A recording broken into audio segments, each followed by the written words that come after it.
Hello আমার প্রিয় পরিবার, কেমন আছেন সকলে? আশা করছি ভালো আছেন, সুস্থ আছেন। নতুন দিনের সাথে নতুন একটি ব্লগ নিয়ে আমি হাজির হয়েছি উত্তর দিনাজপুর থেকে পায়েল। আর পারছি না দৌড়াদৌড়ি করতে, জানেন বড্ড ক্লান্ত লাগছে। এপার থেকে ওই পার, ওই পার থেকে এই পার করে করে করে একেবারে খুবই খুবই ক্লান্ত। আচ্ছা, আপনারাও কি এরম দৌড়াদৌড়ি করছেন? মাঠের ফসল যখন বাড়িতে আসে তখন মনে হয় কাজের অবস্থা এরমই হয়, তাই না? কখন ভাত খাবে তার কোনো সময় নেই, কখন স্নান করবে তার কখন ঠিক ঠিকানা নেই। মানে আমাদের গ্রামের লোকরা সত্যি কথা বলতে এই সিচুয়েশনটাতে মানে দৌড়তে আছে বলতে পারেন, জানেন? কারণ কখনো মেঘ কখনো রোদ, এই করতে করতে করতে করতে মানুষ হাঁপিয়ে ওঠেন, জানেন? তো চলুন আমরাও তার বাইরে নাম। এই যে বৃষ্টি মাখা সকালবেলা ছিল, ঠিক আছে, ওরা রাত বৃষ্টি হয়েছে। তো দেখুন সকালবেলা তো আজকে রোদ্র উঠেছেই, তা ভাবলাম চলুন ঘুম থেকে উঠে ইটগুলো দিয়ে মানে পলিথিনটা চাপা দিয়েছিলাম, ইটগুলো থেকে সরিয়ে পলিথিনটা সরিয়ে একটু মানে ভুট্টাগুলোকে গরম থেকে ঠান্ডা হতে দিলাম। তো এইখানটায় ছিল কয়েকখানা কাপড়। তো ভাবলাম চলুন ঝাড়ঝাঁটা দেওয়ার আগে কাপড়গুলো আগে দিয়ে দিই, কারণ আমাদের বাড়িতে তো সদস্য সংখ্যা অনেক, আর প্রথমে তার ভরে গেলে মানে মুশকিলে পড়ে যাব পরে, জানেন?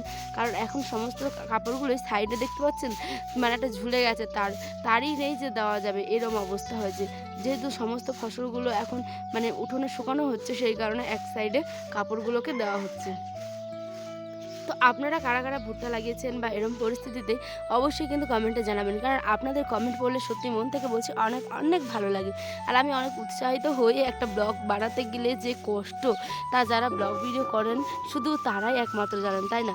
আর আমার তো হাজার একটা কাজ, সেই সকাল 5টা 4:30 5টার দিকে উঠে নিয়ে আয়নকে মানে ঘুম থেকে উঠা, ঘুম মানে যা যাবতীয় সংসারের সমস্ত রান্নাবাড়ি থেকে শুরু করে ফসল সামলানো সব কিছু। তো আয়নের আব্বা আছে বলে অনেকটা হেল্প মানে হয়েছে সত্যি কথা বলতে। ওর এখন দোকান, স্কুল সমস্ত কিছুই মানে বাদের খাতায়, শুধুমাত্র এখন ফসল নিয়ে উঠছে আর বসছে। এই করতে করতে আমাদের দিনগুলো চলে যাচ্ছে। তো চলুন ওদিকে তো সমস্ত কাপড়-চোপড় ভালো করে শুকোতে দিয়ে দিলাম। আর এই দিকটা দেখছিলেন যে ঝাড় দিচ্ছিলাম। তো এদিকটা ঝাড় দেওয়ার কারণ এখানে যেহেতু নেটটা পাতা হবে, তো তার আগে বাসে ওঠান যেহেতু, সেই কারণে ঝাড় দিয়ে দিচ্ছি। আর এই যে কালু লালুরাও সকালবেলা উঠে কিন্তু তাদের খাওয়া দাওয়া শুরু করে দিয়েছে।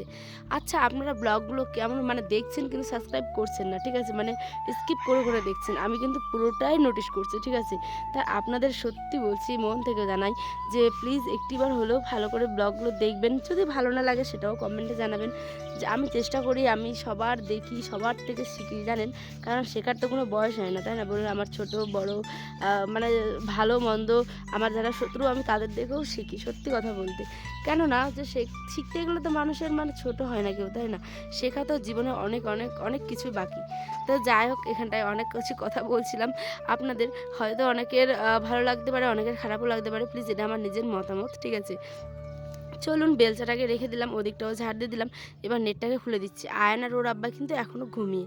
এই যে এখন ভয়েস দিচ্ছি, আজকে হচ্ছে গিয়ে কোন বুধবার আর ব্লগটা হচ্ছে গিয়ে মঙ্গলবারের, ঠিক আছে? তো এখন সমস্ত ভুট্টাগুলোকে আবার ঢিপ করেছি, জানেন?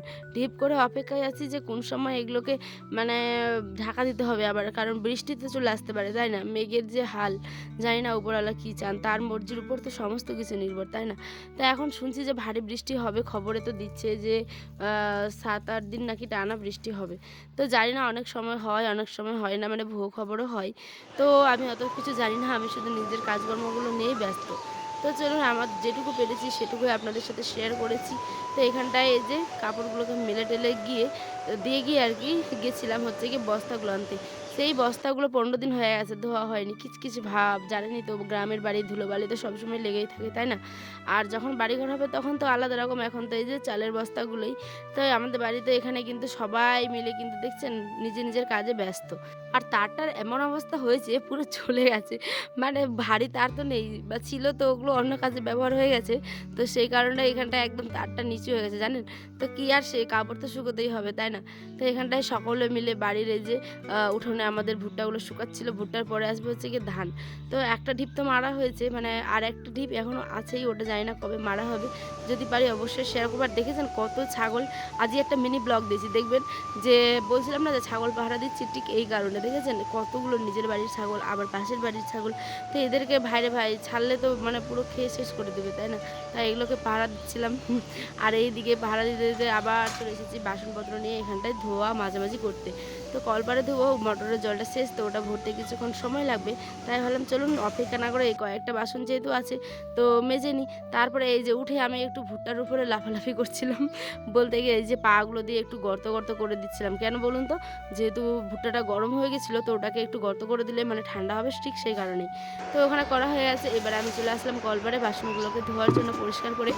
আর দেখেছেন মানে চারিদিকে কেমন শ্যাওলা হয়ে আছে, এটা মানে পরিষ্কার করা হয়নি সেই কারণেই। দেখুন যখন নিজের সমস্ত জিনিসপত্র হবে তার যত্নটাও কিন্তু অনেকটাই মানে নিজের মতো হয়, তাই না? আর একটা অনেকগুলো ফ্যামিলি যেহেতু আমরা একসাথে থাকি তো যার যেরকম ইচ্ছে সে সেমন করেই ব্যবহার করে, তাই তেমন আর ওটা পরিষ্কার করা হয় না। আর যতই মানে নিজে পরিষ্কার করি না কেন ঠিক আবার সেটা যেই হাল তেমনই হয়ে যায়। তাই এটাকে বাদ দিয়ে দিয়েছি জানেন, আর ইচ্ছে করছে না, একদম মানে বিরক্ত হয়ে গেছি, আমার মনটাও ভালো নেই।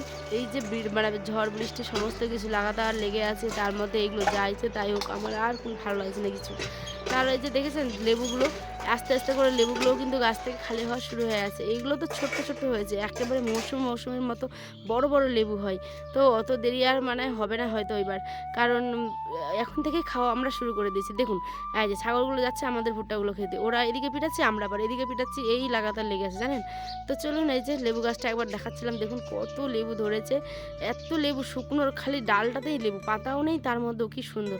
আর একখানা এই যে দেখুন হলুদ টুসটুসে হয়ে গেছে একেবারে, মনটা এত ভালো লাগছিল দেখে যে কি বলবো। আমি বললাম থাক তুলবো না, মায়া লাগছিল খুব সেই কারণে তুলিনি। তো চলুন আজকে সকালবেলার ব্লগ শুধুমাত্র করেছি, রান্নাবাড়ি কোনো কিছু দেখানো হয়নি, সমস্ত এডিট করার সময় পাচ্ছি না জানেন। আবার এই মানে ব্লগটা আগামী দিন দিব।